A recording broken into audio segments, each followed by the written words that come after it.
Hello दोस्तों, तो आपका बहुत बहुत स्वागत है हमारे चैनल में। अब हम लोग बात करने वाले हैं आज केंद्रीय विद्यालय और नवोदय विद्यालय के जो क्वेश्चंस एग्जामिनर्स बनाता है उसका पैटर्न क्या रहने वाला है। जो मेंस पेपर है, टियर 2 का पेपर है, इसमें क्वेश्चंस और क्या रहने वाले हैं, ध्यान रखिएगा।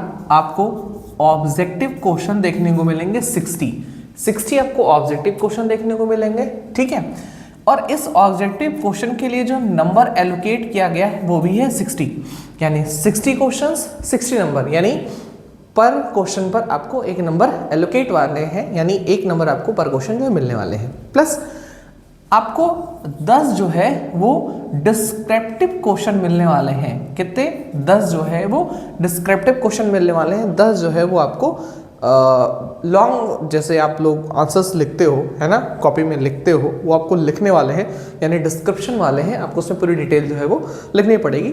10 क्वेश्चन ऐसे मिलने वाले हैं। इस 10 क्वेश्चन के लिए आपको मिलने वाले हैं बेटा 40 नंबर, यानी एक क्वेश्चन जो है वो कितने नंबर का रहने वाला है? 4 मार्क्स का रहने वाला है, एक सिंगल क्वेश्चन आपका। यानी टोटल आपका जो पेपर होगा 60 ये 40 ये 100 नंबर का आपका जो है वो पेपर होगा।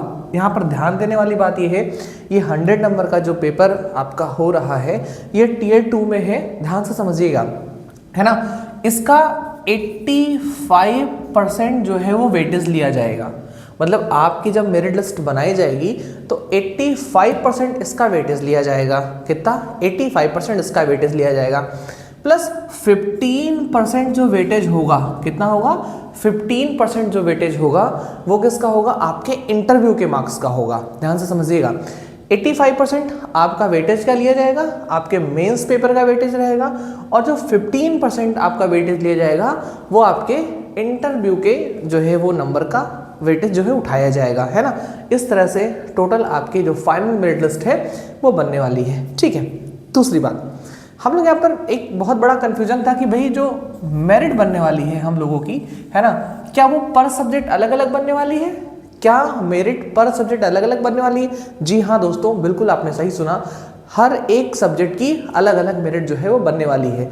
ज्योग्राफी की अलग मेरिट बनेगी, हिस्ट्री की अलग मेरिट बनेगी, है ना, कंप्यूटर साइंस की अलग बनेगी, बेसिकली फिजिकल की अलग बनेगी, मैथ्स पीजीटी की अलग बनेगी, टीजीटी की अलग बनेगी, है ना, मतलब पीआरटी की अलग बनेगी। सारा जो भी आप सोच सकते हो, जितना भी पेपर सेक्शंस हो रहे हैं, सबके जो है वो अलग अलग पेपर मतलब बनाए जाएंगे। सभी के जो है पेपर को वो अलग अलग तरीके से बनाया जाएगा और अच्छी तरीके से आपको जो है वो सॉल्व करने को दिया जाएगा। तो इसीलिए थोड़ा ध्यान रखिएगा कि आपका जो भी सब्जेक्ट था, जो भी विषय था, आप उसको बहुत ही ध्यानपूर्वक पढ़िए, क्योंकि मेरिट नंबर जो है वो आपके कैसे बन रहे हैं, अलग अलग डिफरेंट नंबर को जो है वो बनाया जा रहा है बेटा, ठीक है। तो इस बात को ध्यान रखिएगा, जो मेरिट है, जो नंबर है, वो सारे सब्जेक्ट के अलग अलग बनाए जा रहे हैं।